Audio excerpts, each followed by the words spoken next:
अनीता चौधरी हत्याकांड को लेकर कुंडी में वीर तेजाजी मंदिर में धरने पर बैठे परिजन और समाज के लोगों से की बात। उन्होंने कहा पुलिस की अभी तक की गई कार्रवाई पर आपत्ति जताई और पुलिस दबाव में काम कर रही है। सीबीआई जांच की मांग कर रहे हैं परिजन। जोधपुर से मनीष मेहता की रिपोर्ट। जो आपकी पुलिस के जांच का विषय है। गुलाबुद्दीन के अलावा पुलिस मीडिया में आकर के ये खुलासा करे कि जो नाम आ रहे हैं मीडिया में जगजाहिर है। जो मीडिया में नाम आ रहे हैं उन मीडिया के अंदर जो नाम आ रहे हैं उनके अंदर पुलिस ने क्या कार्रवाई की। आज तक पुलिस तो कभी 151 में गिरफ्तार करती है, कभी कुछ करती है, कभी कुछ करती है, कभी छोड़ देती है, कभी ये। लेकिन पुलिस को आकर के पूरे घटनाक्रम का खुलासा करना चाहिए। आज 17 दिन से बॉडी लिए परिजन बैठे हैं। 17 दिन से इन परिजनों के अंदर क्या बीती होगी। पुलिस से इतना निवेदन है कि वो पीसी करें। कमिश्नर साहब पीसी क्यों नहीं करें? कमिश्नर साहब ने एक बार भी आकर के ये नहीं कहा है क्या घटना है। और पुलिस प्रशासन का पूरी तरह मैं मानता हूं, हम सब मानते हैं कि पुलिस प्रशासन का पूरा फेलियर है। इसलिए पुलिस प्रशासन आकर के कुछ बता नहीं पा रहा है। दबाव में काम कर रही है। बिल्कुल दबाव में काम करी। अगर दबाव में काम नहीं करती तो मीडिया में आकर के बताती। हर छोटी मोटी बात को बताते हैं, इसमें मीडिया में आकर बताती ये घटना हुआ है।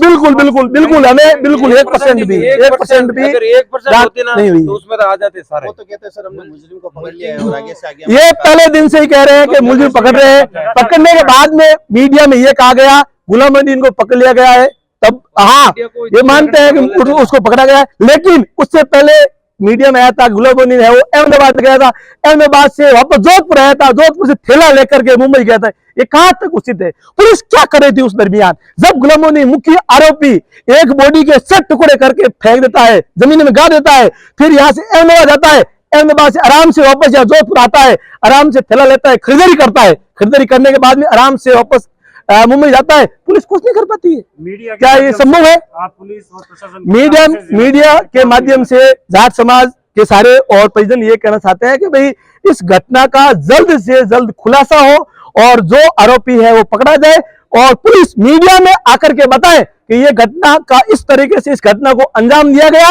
और आने वाले समय में ये कार्य करें, हमें आश्वस्त करें। आपके हिसाब से आप आरोपी और कौन कौन हो सकते हैं जिनके आप नाम है? जो एफआईआर के अंदर नामजद परिजन ने नाम दिए हैं, कुछ नाम जैसे कि बिना साक्षी हम पता नहीं पा रहे। ये जांच का विषय है, पुलिस जांच करी है। जांच का विषय है कि भाई कौन कौन आरोपी इनके अंदर इंक्लूड है। मकसद ये है कि इसके अंदर कई प्रशासन बहुत बड़े बड़े अधिकारी है, कुछ ना कुछ। हाँ बिल्कुल बिल्कुल बराबर है, बराबर है। सर के अंतिम संस्कार को लेके आपकी क्या? अंतिम यही है कि जो जोधपुर का कमिश्नरेट का मुखिया है वो आकर के घटना का खुलासा करे और जो आरोपियों के नाम जगजाहिर है, जो बता रहे हैं कि गुलामुद्दीन ने अकेले नहीं हत्या की या इसके अंदर और शामिल थे, उन सबको गिरफ्तार करेंगे तो धरना तो ऑटोमेटिक ही हमारी मांग यही है विशेष तौर से। गुलामुद्दीन को और उसकी वाइफ को दोनों को गिरफ्तार नहीं, लेकिन उसके अलावा भी ये बिल्कुल मीडिया में वाकई गुलामुद्दीन के अलावा मीडिया को कभी बताया गया उन्होंने कि अभी इस प्रकार से ये ऐसा हुआ है? कुछ नहीं बता रहे। वो सिर्फ लिपापोती कर रहे हैं। गुलामुद्दीन के अलावा हमने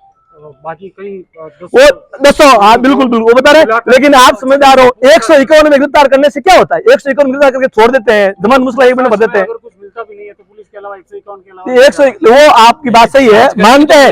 लेकिन वो या तो वो ये कहते हैं कि ये अकेला ही आदमी था, या तो ये कहते हैं कि अकेला ही आदमी इस हत्या के अंदर शामिल था, कोई नहीं था। या बता दें ये शामिल थे, उनको ये पकड़ा है मैंने, या तो बताइए पुलिस, या तो यही कह रही है कि ये शामिल था। इसका मतलब यही हुआ है कि ये अकेला ही शामिल था। ये मानना है कि या फिर वो अकेला ही आरोपी है? बिल्कुल, लेकिन आप ये कॉमन सेंस की बात है।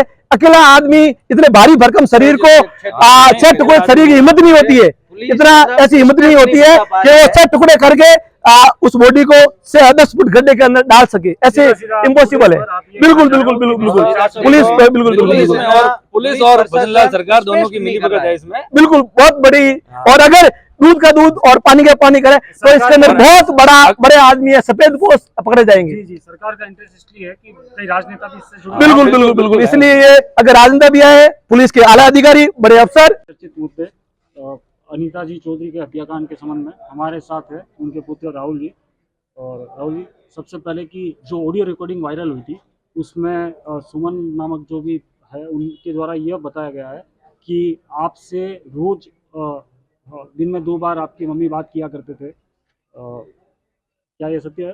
सर 2 बार तो नहीं, कम से कम 3 से 4 बार मम्मी की और सुमन की बात होती थी। काफ़ी अच्छे दोस्त थे वो। अब आगे जो रिकॉर्डिंग में सत्यता उन्होंने बताई है कि जो तैयब अंसारी के खिलाफ उन्होंने बात कही है, उसका क्या सत्य प्रमाण है, क्या चीज़ें हैं, वो सुमन के पास में हो सकता है। तो तैयब अंसारी के नाम उन्होंने क्यों लिया और क्यों खतरा जाहिर किया, और जब आज के टाइम में इतना सब हो चुका है और तैयब अंसारी के ऊपर जो हमने नामजद रिपोर्ट लिखाई है, उसके ऊपर भी पुलिस ने अभी तक कोई भी बयान पेश नहीं किया है, उसका प्रमाण पेश नहीं किया है कि वो इन्वॉल्व है या नहीं है। कोई भी अभी तक कमिश्नर साहब ने अभी स्टेटमेंट नहीं दिया है, तो जब तक हम भी कैसे बताएं कुछ। भाई तैयब अंसारी के साथ ऐसा प्रशासन मिली क्यों क्यों कर रहा है, उनका पक्ष क्यों ले रहा है, आपका क्या कहना है? बहुत बड़े व्यवसाय के उनके बहुत ज़्यादा कॉन्टेक्ट्स हैं, साथ ही साथ में वो भाजपा के कार्यकर्ता हैं। वो कानून प्रदेश तो सभी के लिए बराबर होता है, फिर भी आप पैसे वालों के लिए लगता है कि अब जोधपुर में कानून बराबर नहीं है। पैसे की पावर पे ही आज इतना सब कुछ हो रहा है कि तैयब अंसारी ये सब चीज़ दबा रहे हैं। और जैसा मुद्दे आपके सामने ही है, और पुलिस बताया जा रही है कि अभी तक एक ही थ्योरी पे, एक ही चीज़ पे वो बात की जा रही है कि लूटपाट के लिए हुआ है, लूटपाट के लिए हुआ है। तो आज तक आपने या मैंने तो कभी सुना नहीं है कि लूटपाट के लिए इतना जघन्य अपराध किया गया हो। आप क्या चाहते हैं? पुलिस हमारे पे दबाव बना रही है, पहले पोस्टमार्टम का दबाव बनाया था, जबकि हमने पुलिस प्रशासन को 31 तारीख को साइन करके दे दिए थे, मेरे और मेरे पिताजी ने, पोस्टमार्टम के लिए। बट पुलिस ने नहीं करवाया था उस टाइम पोस्टमार्टम, उसी को रोक के रखे था। और जैसे ही उपचुनाव खत्म हुए, पुलिस ने जबरदस्ती हम पे आके दबाव बनाया और पोस्टमार्टम करा लिया। पोस्टमार्टम कराओ, नहीं है तो हम करवा देंगे। तो हमने वापस साइन करने से मना कर दिया था कि जब हमने एक बार साइन करा दिया था, पोस्टमार्टम करवा लीजिए उससे ही, हम उसमें एग्री थे। पोस्टमार्टम के लिए हमने कभी मना नहीं किया गया था। बट वो पुलिस ने फिर भी अपना एक ढोंग रचा है कि हमने नोटिस भेजे हैं, ये किए हैं, जबकि पुलिस ने कोई हमें, जो पुलिस बताया जा रहा है कि इतने नोटिस भेजे हैं, 11-12 नोटिस, तो ऐसा कोई नोटिस हमें इतना आए नहीं है। जिस टाइम नोटिस आए थे, मेरे पिताजी की तबीयत खराब थी, मेरी भी बीच में अभी तबीयत खराब थी, तो उसकी वजह से हम यहाँ पे नहीं रह पाए थे। तो उसी टाइम पुलिस आई थी। जिस टाइम एक बार पहले नोटिस आया था, उस टाइम पिताजी थे जो आपने वायरल वीडियोस में और देखा होगा।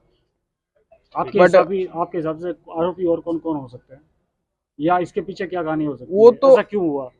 जो इसके पीछे षड्यंत्र करने वाले हैं, जो चीज साफ पता लग रही है आज जोधपुर के एक एक बच्चे को भी, आप बताएं सर, आप वो मैं authenticate हो जाए। वही बता रहा हूँ कि हमने जो हमारे पास में एक डाउट था कि तैयब अंसारी ने किया ये सब कुछ, और वो करवा भी सकता है क्योंकि वो गुलामुद्दीन के भी टच में था, उसका अग्रवाल टावर में आना जाना था।